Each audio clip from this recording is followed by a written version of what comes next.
জয় গৌর, জয় নিতাই।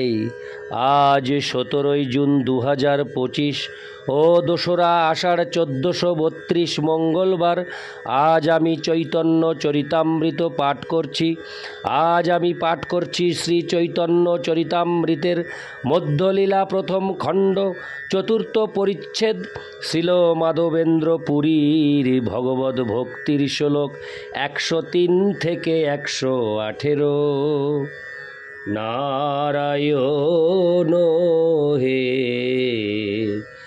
নারায়ণ, ভবভয়হরিণম নারায়ণ। শ্লোক 103। গৌড় হইতে আইলা দুই বৈরাগী ব্রাহ্মণ, পুরী গোসাঙ্গী রাখিল তারে করিয়া যতন। শ্লোকার্থ। কালক্রমে গৌড়বঙ্গ থেকে দুইজন বৈরাগী ব্রাহ্মণ সেখানে এসে উপস্থিত হলেন এবং মাধবেন্দ্র পুরী বহু যত্ন করে তাদের বৃন্দাবনে রাখলেন। ইতি শ্লোক 103। শ্লোক 104।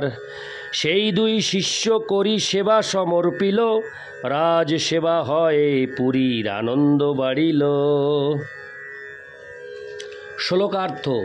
শ্রী মাধবেন্দ্র পুরী তাদের দীক্ষা দান করে শিষ্যত্বে বরণ করেছিলেন এবং তাদের হস্তে ভগবানের দৈনন্দিন সেবার ভার অর্পণ করেছিলেন। এভাবে মহা আড়ম্বরে ভগবানের সেবা হতে লাগল এবং তার ফলে মাধবেন্দ্র পুরী অত্যন্ত আনন্দিত হলেন। তাৎপর্য: গোস্বামীগণ বহু মন্দির প্রতিষ্ঠা করেছিলেন, যেন শ্রী গোবিন্দজির মন্দির, শ্রী গোপীনাথের মন্দির, শ্রী মদন মোহনের মন্দির, শ্রী রাধা দামোদর মন্দির এবং শ্রী রাধা গোকুলানন্দজির মন্দির।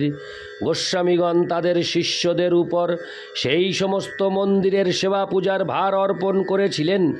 এমন নয় যে সেই সমস্ত শিষ্যরা ছিলেন গোস্বামীদের পরিবারবর্গ। অধিকাংশ গোস্বামী ছিলেন সন্ন্যাসাশ্রম অবলম্বী। বিশেষ করে জীব গোস্বামী তার সমগ্র জীবনে ছিলেন ব্রহ্মচারী। বর্তমানে সেবায়িতরা বিগ্রহ সেবায় যুক্ত আছেন বলে গোস্বামী উপাধি গ্রহণ করেছেন।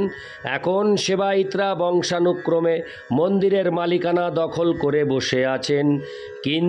কিন্তু হরে কৃষ্ণ, কিন্তু এই মন্দিরগুলি প্রকৃতপক্ষে এই সমস্ত সেবায়িতদের সম্পত্তি নয়। ইতি শ্লোক 104। শ্লোক 105। এই মতো 2 বৎসর দুই করিল সেবন, একদিন পুরী গোসাঙ্গী দেখিল স্বপন। শ্লোকার্থ। এভাবে এই 2 বছর ধরে মহা আড়ম্বরে শ্রী মাধবেন্দ্র পুরী শ্রী বিগ্রহের সেবা করলেন। তারপর একদিন মাধবেন্দ্র পুরী একটি স্বপ্ন দেখলেন। ইতি শ্লোক 105। শ্লোক 106। গোপাল কহে পুরী আমার তাপ নাহি যায়, মলয়জ চন্দন লেপ তবে সে জুড়ায়। শ্লোকার্থ।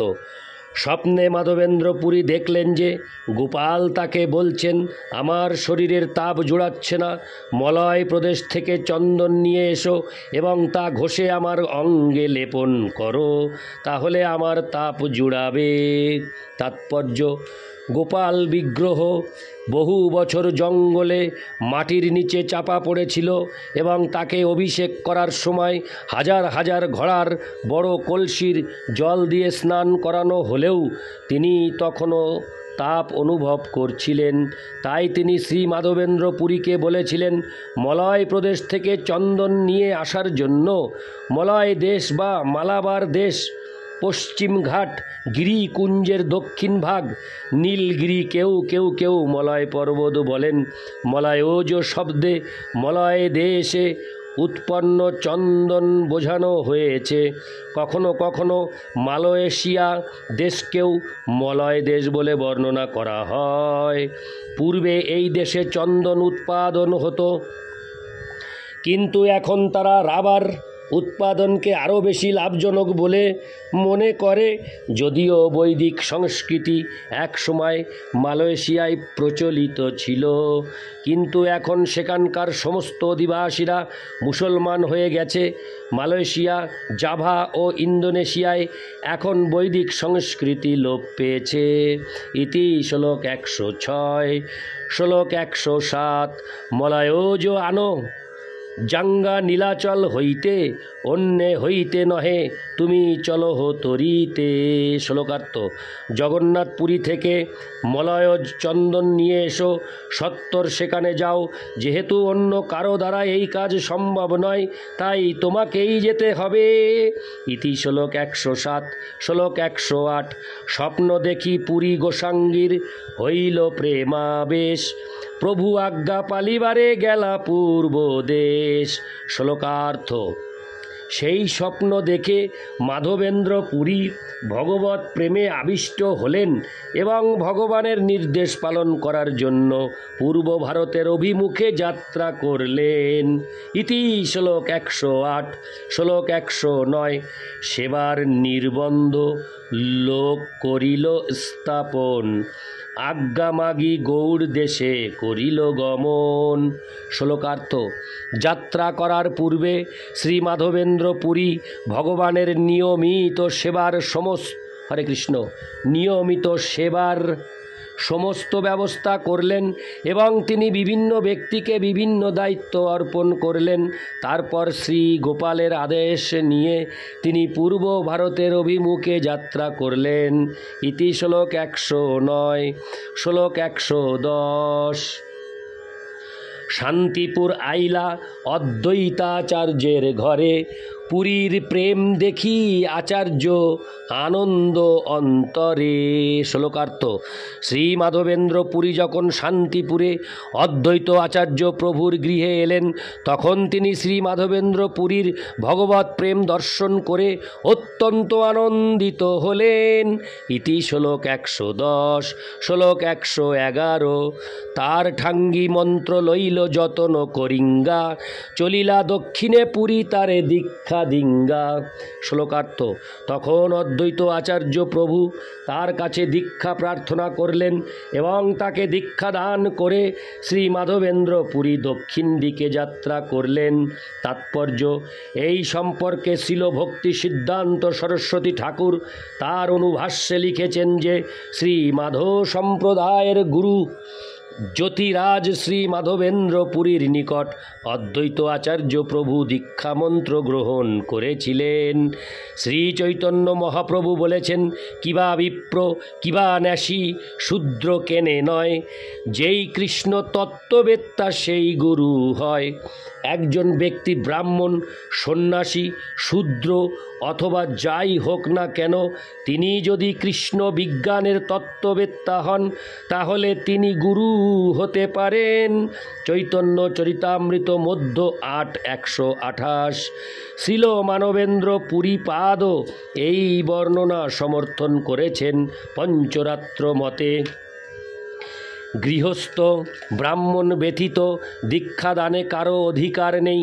যেহেতু দীক্ষিত ব্যক্তি দীক্ষা লাভ করলে দৈক্ষ ব্রাহ্মণতা লাভ করেন।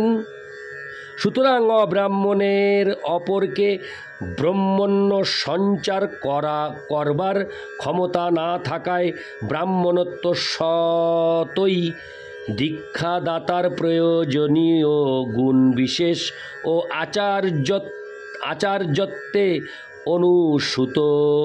বর্ণাশ্রমস্থিত গৃহস্থ ব্যক্তি স্বীয় অর্জিত শুক্লবৃত্তের দ্বারা নানা উপচার সংগ্রহ করে মন্ত্র দ্বারা ভগবৎ অর্চনে সমর্থ। তাদৃশ অভিজ্ঞ গৃহস্থ গুরুর নিকট প্রাকৃত চেষ্টাপর শিষ্য ভগবৎ সেবাই বর্ণাশ্রমের একমাত্র লক্ষ্য। জেনে নিজে গৃহবাসনা হতে মুক্ত হবার জন্য মন্ত্র দীক্ষার প্রার্থনা করেন। তজ্জনই গুরুর প্রকৃত বৈষ্ণব গৃহস্থ হওয়া আবশ্যক। সন্ন্যাসী গুরুর অর্চন পরতায় নানা অসুবিধা। পারমার্থিক গুরুকরণে সাধারণ বিধি উপেক্ষিত প্রায় হলেও বাস্তবিক পক্ষে উপেক্ষিত হয় না। শৌক্র বিপ্রত্ব বা শৌক্র শূদ্রত্ব কিছু গুরু বিষয়ে ব্রাহ্মণ তার লক্ষ্মীভূত যোগ্যতা নয়। সাবিত্রী ও দৈক্ষ ব্রাহ্মণত্বই উদ্দেশ্য, কেননা শ্রীমন্মহাপ্রভু জীব হৃদয়ের ও সমাজের দুর্বলতা লক্ষ্য করে শৌক্র জন্মেই একমাত্র জনসাধারণের জাতি বিষয়ক অশুদ্ধ ধারণা পর্যবসিত জেনে কিবা বিপ্র পদ্মে ওই প্রকার উক্তি করলেন। তিনি শাস্ত্রীয় তাৎপর্য বুঝিয়ে দিলেন মাত্র। যেহেতু কৃষ্ণ তত্ত্ববেত্তা যে সাবিত্র বা দৈক্ষ ব্রাহ্মণ, এতে কোনো সন্দেহ নেই। দিব্যং জ্ঞানং যত দদ্যাৎ কুর্যাৎ পাপস্য সংক্ষয়ম তস্মাদ্দীক্ষেতি সা প্রোক্তা দেশিকৈস্তত্ত্ব কোবিদয়ী। গৃহী গুরু বললে গৃহব্রত ইন্দ্রিয় দাসগণকে বুঝায় না, আবার বৈষ্ণব সন্ন্যাসী বললে বর্ণাশ্রমাভিমানপর ব্যক্তিকেও বুঝায় না। ইতি শ্লোক 111। শ্লোক 112। রেমুনাতে কইল গোপীনাথ দর্শন, তার রূপ দেখিঙ্গা হইল বিহব্বল মন। শ্লোকার্থ। দক্ষিণ দিকে যাত্রা করে শ্রী মাধবেন্দ্র পুরী রেমুনাতে শ্রী গোপীনাথ দেবকে দর্শন করলেন। তার রূপ দর্শন করে তিনি বিহ্বল হলেন। ইতি শ্লোক 112। শ্লোক 113। নিত্য গীত করি জগমোহনে বসিলা, ক্যা ক্যা ভোগ লাগে ব্রাহ্মণে পুছিলা। শ্লোকার্থ। নৃত্য গীত করে মাধবেন্দ্র পুরী জগমোহন বা নাট মন্দিরে গিয়ে বসলেন। তারপর তিনি একজন ব্রাহ্মণকে জিজ্ঞাসা করলেন শ্রী বিগ্রহকে তারা কি কি ভোগ নিবেদন করেন। ইতি শ্লোক 113। শ্লোক 114। সেবার সৌষ্ঠব দেখি আনন্দিত মনে, উত্তম ভোগ লাগে এ থা বুঝি অনুমানে। শ্লোকার্থ। সেবার সৌষ্ঠব দেখে অত্যন্ত আনন্দিত মনে মাধবেন্দ্র পুরী উপলব্ধি করলেন যে সেখানে ভগবানকে অতি উত্তম উত্তম ভোগ নিবেদন করা হয়। ইতি শ্লোক 114। শ্লোক 115। জইছে ইহা ভোগ লাগে সকলি পুছিব, তৈছে ভিয়ানে ভোগ গোপালে লাগাইব। শ্লোকার্থ। মাধবেন্দ্র পুরী ভাবলেন পূজারীর কাছে আমি জিজ্ঞাসা করব এখানে গোপীনাথজিকে কি কি ভোগ দেওয়া হয়, যাতে আমাদের পাকশালায় সেই রকম ভোগ তৈরি করে আমি গোপালকে নিবেদন করতে পারি। ইতি শ্লোক 115। শ্লোক 116। এই লাগি পুছিলেন ব্রাহ্মণের স্থানে, ব্রাহ্মণ কহিল সব ভোগ বিবরণে। শ্লোকার্থ। তিনি যখন সেই কথা ব্রাহ্মণকে জিজ্ঞাসা করলেন তখন ব্রাহ্মণ তার কাছে বিস্তারিতভাবে শ্রী গোপীনাথজির ভোগের বর্ণনা করলেন। ইতি শ্লোক 116। শ্লোক 117। সন্ধ্যায় ভোগ লাগে ক্ষীর, অমৃত কেলি নাম, দ্বাদশ মৃৎ পার্থে ভরি অমৃত সমান। শ্লোকার্থ। ব্রাহ্মণ পূজারীটি বললেন সন্ধ্যাবেলা শ্রী বিগ্রহকে 12টি মৃৎ পাত্রে ক্ষীর নিবেদন করা হয়। যেহেতু এই ক্ষীরের স্বাদ অমৃতের মতো তাই তারা নাম হরে কৃষ্ণ তাই তার নাম অমৃত কেলি। ইতি শ্লোক 117। শ্লোক 118। গোপীনাথের ক্ষীর বলি প্রসিদ্ধ নাম যার, পৃথিবীতে ওইছে ভোগ কাহা নাহি আর। শ্লোকার্থ।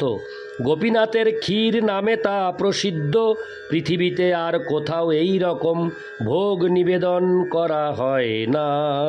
ইতি শ্লোক 118। নারায়ণ হে নারায়ণ ভবভয় হরিণম নারায়ণ। জয় গৌর জয় নিতাই।